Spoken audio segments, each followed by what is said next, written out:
오늘은 노예 해방 전쟁으로 알려진 미국의 남북 전쟁의 진실에 대한 이야기를 해볼까 합니다. 1861년 4월 12일 남북 전쟁은 사우스캐롤라이나 주에 있는 섬터 요새를 향해 공격이 가해지면서 시작되었는데요. 에이브러햄 링컨을 필두로 한 북부 연방과 제퍼슨 데이비스를 대장으로 한 남부 아메리카 동맹이 대립했던 남북 전쟁은 4년 동안의 치열한 접전 끝에 1865년 결국 북부의 승리로 끝나게 되었죠.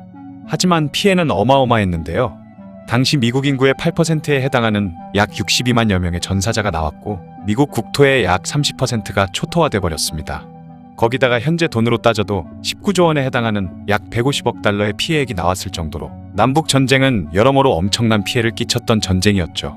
하지만 200여 년 동안 처참한 삶을 살았던 흑인 노예들에게 자유를 준 역사적인 전쟁이기도 했습니다. 그 덕분에 승리한 북군의 대장이던 에이브러햄 링컨은 미국 최고의 대통령 중 한 명으로 추앙받았죠. 그런데 링컨을 연구하는 미국의 유명한 역사학자 칼 샌드버그는 남북 전쟁이 노예 해방 전쟁이 아닌 목화 때문에 벌어진 전쟁이라고 주장했습니다. 당시 미국은 델라웨어, 캘리포니아, 미네소타를 비롯한 19개 주로 이루어진 북부와 엘라베마, 플로리다, 루이지애나를 포함한 11개 주로 이루어진 남부로 나뉘어져 있었는데요. 공업이 발전한 북부에서는 공산품을 생산해 미국 전역에 팔면서 경제적 이득을 창출했었고, 남부에서는 전통적인 목화 농업을 하면서 이 목화를 영국과 여러 나라에 수출해 이득을 창출했었죠. 그러던 어느 날 북부의 상원의원인 세디어스 스티븐스 공화당 의원이 유럽에서 들어오는 공산품에 높은 관세를 부과해야 한다고 주장했습니다. 그 이유는 바로 당시 북부에서 생산되던 공산품이 유럽에서 들어오는 값싼 공산품에 의해 경쟁력이 떨어지면서 잘 팔리지 않게 되자 그 해결책으로 외부에서 들어오는 수입품에 높은 관세를 매기는 정책을 시행하자고 한 것이죠. 이에 남부의 미시시피주 상원의원이었던 제퍼슨 데이비스는 이는 절대 시행돼선 안 되는 정책이라고 하며 정면으로 반대하고 나섰습니다. 왜냐하면 당시 영국과 자유무역을 하고 있던 남부는 만약 고관세 정책을 시행하게 되면 영국도 분명히 맞대응으로 고관세 정책을 내놓을 것이며, 그렇게 되면 목화 수출에 막대한 영향을 끼칠 것이 자명했고 엄청난 손해가 발생할 것이었기 때문에 격렬히 반대했던 것이죠.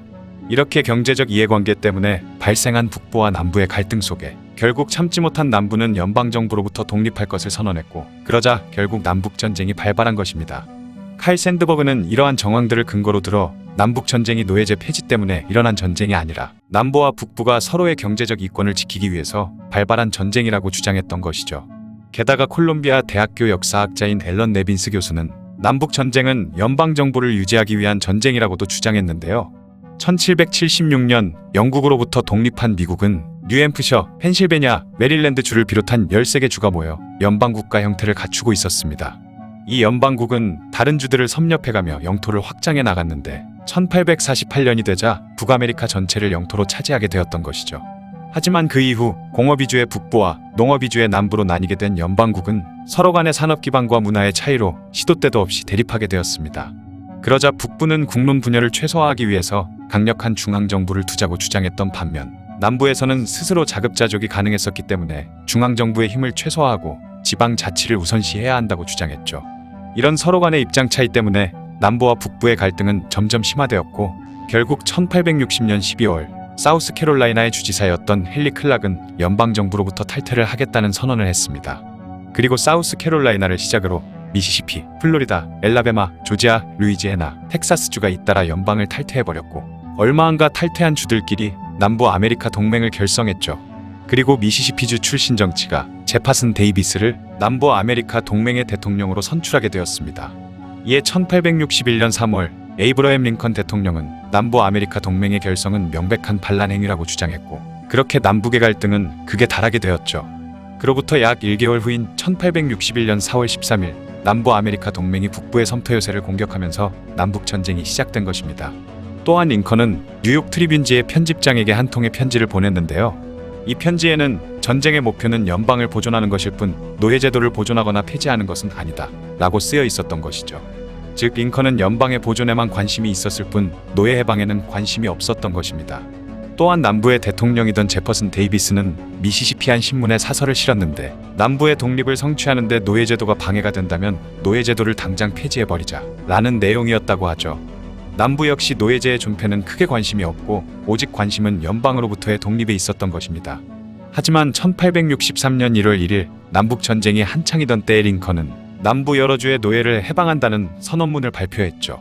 노예 해방 선언이 발표되고 2년 후인 1865년에는 흑인 인권에 관련된 헌법이 개정되었는데 이것은 바로 미국의 수정헌법 13조항 미국 전 지역에서 노예제도를 불법화한다라는 내용이었습니다. 이것은 남북전쟁의 그 어떤 결과보다 중요한 의미를 담고 있었고 역사적으로도 기념이 될 만한 엄청난 사건이었기 때문에 사람들은 남북전쟁이 노예 해방 전쟁으로 기억하게 된 것이죠. 그런데 흑인 역사학자인 존 호프 프랭클린은 노예제 폐지는 사실 치밀하게 계산된 고도의 전략이라고 말했는데요. 노예 해방 선언을 하기 약 5년 전인 1858년 9월에 있었던 상원의원 선거 토론에서 링컨은 백인과 흑인 간에는 신체적 차이가 존재하기 때문에 평등하게 함께 사는 것은 영원히 어려울 것이다. 어울려 살더라도 지위 구분이 되어야 하고 나도 백인에게 우위가 주어져야 한다는 견해를 지지한다 라고 했다고 하죠. 그만큼 링컨 또한 노예 해방에는 크게 관심이 없었던 것입니다.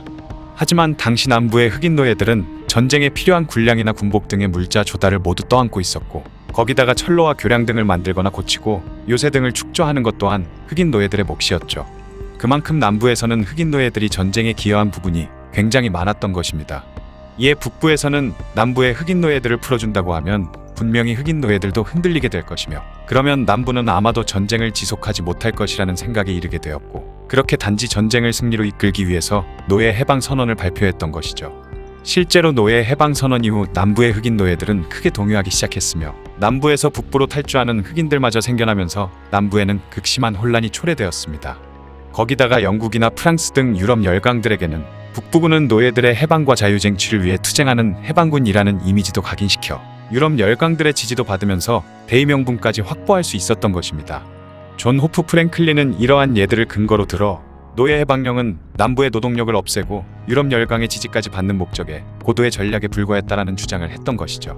결론은 남북전쟁은 북부와 남부 모두 자신들의 이익만 추구했기 때문에 일어난 전쟁이었을 뿐 흑인 노예들의 자유와 해방은 양측 다 별 관심 없었던 것입니다. 하지만 아이러니하게도 벌써 150년 여년이 지난 지금까지도 사람들의 기억 속에서 남북전쟁은 자유를 위한 투쟁이자 노예 해방을 놓고 벌어진 전쟁으로 남아있으며 링컨 역시 위대한 해방자로 추앙받고 있었죠. 그러나 최근 아이비리그 명문대인 코넬 대학은 링컨의 흉상과 게티즈버그 연설을 기념하는 명판을 철거했는데요. 누군가가 불만을 제기했기 때문에 철거하게 되었다라는 답변 외엔 구체적으로 무슨 불만 때문에 철거를 했는지는 답하지 않았다고 하죠. 또한 요즘 미국의 많은 곳에서 링컨의 동상 철거를 요구하고 있다고 하는데 지금 생각해보면 마냥 죽혀세우기엔 애매한 인물인 것 같긴 하네요. 노예 해방 전쟁으로 널리 알려진 미국 남북전쟁의 진실에 대한 이야기였습니다. 영상을 봐주셔서 감사합니다. 더 재미있고 유익한 영상으로 다시 찾아뵙겠습니다. 구독과 좋아요 꾹 눌러주시고 댓글도 부탁드려요.